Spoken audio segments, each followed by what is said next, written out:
Okay, muli magandang araw. Ito po muli ang Iparas kay Paras. Ako po si Eli Saludar. Secretary Jing, magandang araw sa iyo. Magandang araw po, Paring Eli. Magandang araw naman po ang ating mga kababayan, lalo na yung maraming mga kababayan natin na nalilito sa mga yan ng ating mga leaders ng bansa, especially the politicians, na dapat sana hindi sila makikialam sa foreign policy because foreign policy is vested in the executive department. Ang Senado, gagalaw lang yan when it comes to foreign policy when they are made to approve treaties. Andito, nakialam sila, kaya gumulo ang ating foreign policy. Foreign policy is being, negotiated or being implemented through the Department of Foreign Affairs. Kaya, kawawa ang mga Pilipino. Parang nagiging football ang mga Pilipino ngayon. Doon sa One China policy, mayroon namang international commitment ang ating bansa diyan sa One China policy. Hindi natin sinusunod. Tumanggap ng EDCA basis on the knowledge that this will be used if there will be an invasion of China on Taiwan. Bakit tayo magkikialam doon? So these are a lot of things na ginugulo ng mga politiko, mga kababayan. Kasi pinakamatindi rito yung dapat pahupain natin yung diplomatic tensions. Yes. At pinapainit lalo ng ibang opisyal. Kaya naguguluhan ang ating mga diplomats sa Department of Foreign Affairs dahil wala silang say as far as these things are concerned. Pati yung minor employee na who claims to be an admiral daw siya, I don't even know why this guy has become an admiral. Dapat hindi ito tinanggap dahil wala na itong honor Di ba? He admitted that he has violated the honor of the Philippine Military Academy because he has cheated an examination. Dapat yan, hindi na dapat na natanggap yan dyan sa Philippine Coast Guard, itong tao na ito. Kasi walang dishonorably dismissed from the Philippine Military Academy, which is the cream of the cream of mga officers and gentlemen of the men in uniform. Di ba? Paring Eli. Pero, nakikialam ang mga Tapos, mayroon pang isa na ang yabang, kala mo kung sino siyang, dapat nga, ang DFA nga, secretary ang naka-attend sa mga meetings na ito. Ito, dual citizen ito Maltese citizen at Filipino citizen. Hindi natin alam kung anong talagang pakay nito. Is he a loyal Filipino or is he a loyal European citizen? Kasi dito, sa isang pagpupulong, pati yung personal view niya, na anti-China siya, pinapairal niya. Without letting it be na ano ba ang policy ng gobyerno. Hindi yung personal mo. Kasi if you have personal hatred against China, you should not be allowed to speak in any forum involving ASEAN members and China as a guest of that meeting, di ba, paring Eli? Tama. Ano masasabi mo? Tingnan So, mo, Pero dito, dapat mga ganyan, para sa isang bansa, dapat yung mga isyong pang-diplomatiko, dapat sa DFA yan eh. DFA lang. Kasi may kanya-kanyang lengguwahe sarili at, di ba, ginagalang na. Yes. Pero itong ang pangalan niya, Gibo Teodoro, na Pilipino na ngayon, dati Maltese citizen, hinahamon pa ang China. Imbis na maging mahinahon, maging diplomatic, sinasabi na nga ng ibang countries na di kami nakikipag-away sa China, maski may conflict kami. Sinasabi ng Prime Minister ng Indonesia na I think the best is to have a diplomatic relationship. Pero siya, palaban siya. Pero hindi niya sinasabi na yun ang stand ng gobyerno. He said it in his personal capacity. You have no business in any international forum to express your personal feelings. Because you represent the government. What you should be doing, Mr. Gibo, Maltese citizen Teodoro, is to express the government. Pero tingnan mo ito, mga kababayan. Pakinggan nyo ito. Ito si Gibo Teodoro. Na ang yabang pumwesto, ang yabang magsalita, nagtanong lang yung China, sinabi pa niya na propaganda, Spill. Can you send somebody who has no vested interest or personal interest dahil pro-American ka, hindi ka puro Pilipino, but you are pro-American and you're espousing your hatred towards China? Ito, pag-itanan natin itong Maltese citizen na ito. Recently, the U.S. Secretary of State Marco Rubio said that the Russian-Ukraine war is a proxy war between nuclear powers and needs to be ended. And meanwhile, the United States is selling more arms to this region and setting up more military bases in the Philippines. So, if the proxy war in Europe needs to be ended, are you concerned that a proxy war in Asia might be launched? Thank you. And my question is for the Philippine Secretary of Defense. As we know, both Vietnam and Malaysia have differences with China in South China Sea. Yet, both countries have effectively managed these differences with China. So my question is, why can't the Philippines do the same? And yesterday, Malaysian Prime Minister Anwar mentioned he advised your president to engage dialogue and communication with China. So will the Philippines follow his advice and change its current approach to the South China Sea issue? Or does the Philippines intend to act as a proxy for external powers, continue to serve as a shadow in the shadow play, as described by Singapore former Defense Minister An Yong-hun at this year's Munich Security Conference? Thank you.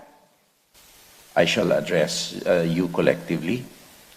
And thank you for the propaganda spills disguised as questions. First, the comparison between the Philippines, Malaysia, and Vietnam. Let us not forget that while we are members of ASEAN, we are sovereign countries, each with its own territorial integrity and sovereignty. And I am sure that if what China is doing to the Philippines is done to Malaysia or to any ASEAN country, you would see a different reaction. And certainly as an ASEAN brother, the Philippines will stand up with that ASEAN brother in time of need, in support and in defense of what is international law and UNCLOS. As members of UNCLOS, we are all committed to support it.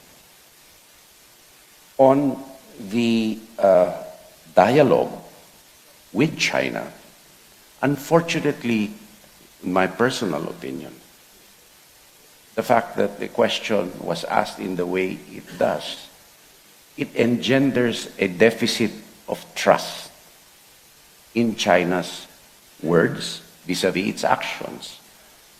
I just look back to 1995 on a place called Mischief Reef. There were a few bamboo structures erected there, and China said that these were temporary havens for fisherfolk. Now you have an artificial military island, heavily militarized. China says that it has peaceful intentions.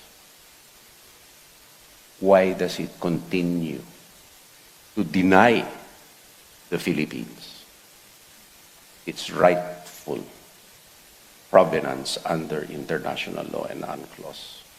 And as proof of this, we do not stand alone.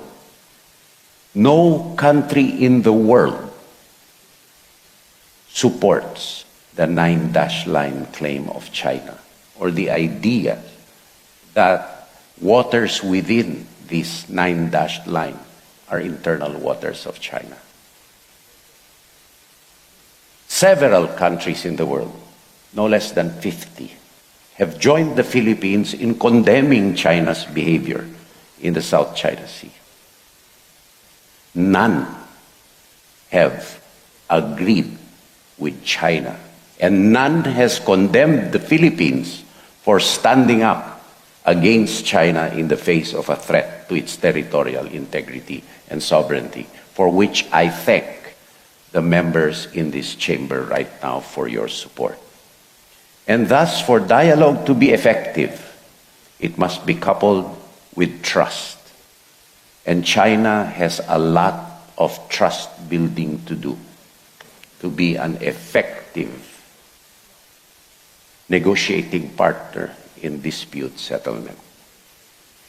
We have to call a spade a spade. And that's what we see, and that is the biggest stumbling block to dispute resolution or dialogue with China. That deficit of trust, which I think any rational person or any person that is not ideologically biased with freedom of thought and freedom of speech will agree with me. And lastly, external policy sometimes is a mirror of internal conditions, and vice versa. I, for one, cannot trust a country which imposes, represses its own people.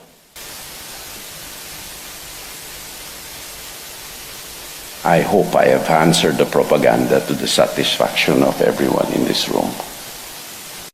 Oh, sinasabi nito, nitong si Gibo, sa sinasabi niya, Ayan, napakinggan nyo naman, napanood nyo. Ayan, oh, sasabi napakinggan niya. niyo naman, on his personal daw, understanding. Walang personal dito. What is the government stand? Kasi yung personal niya, nilalait niya ang China on his personal feelings. Bakit mo idudot-dot mo yung personal feelings when this is an ASEAN meeting? Ha? Paring Eli, ano masasabi mo? Pero dyan? pag ganyan ba, Jing, halimbawa, defense secretary ka, hindi mo pwedeng ihiwalay ang iyong personal opinion, lalo't depende sa pinuntahan mong lugar eh. Kasi yan, parang ano to eh, di ba? Dialogue or whatever, di ba? Kung ibig sabihin niya, nandiyan ka, naimbitahan ka, kumakatawan ka sa Pilipinas. Sa Pilipinas. Ah. Pero dito, kumakatawan siya, pero sinasabi niya, pero kung akong tatanungin niyo, personal ko, loko-loko kayo, China. Sinisiraan niyo kami. Ganito ka, ganito. O, hindi sinisira mo yung bansa natin because you're representing the government, but you are expressing your personal feelings. And then you have no business being there.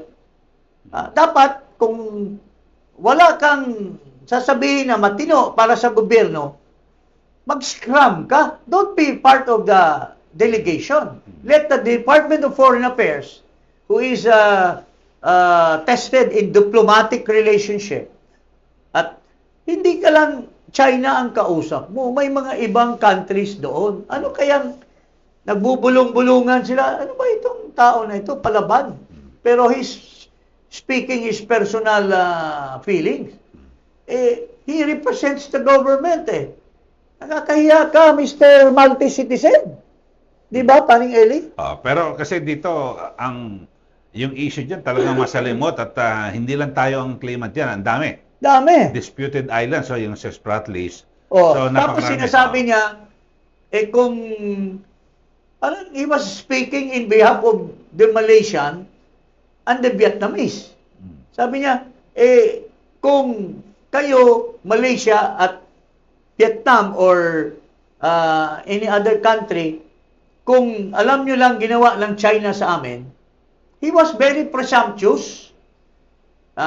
Kung alam lang daw ng ginawa ng China sa Pilipinas, bakit?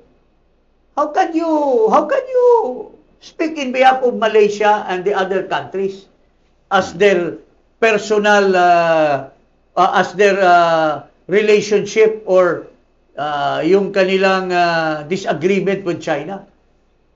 Tapos sasabihin niya 50 countries daw are supporting. Sabi ng mga ibang countries, hindi man totoo yan. Friendly kami sa China. We are not supportive of the Philippines. Hindi kami nakikialam sa politika niyo with China. Pero dinadawit niya yung mga iba, and that is his personal belief. Not the Philippines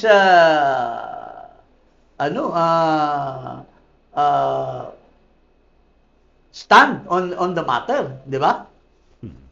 Yun. So, siguro... So dapat he should be reprimanded by the president.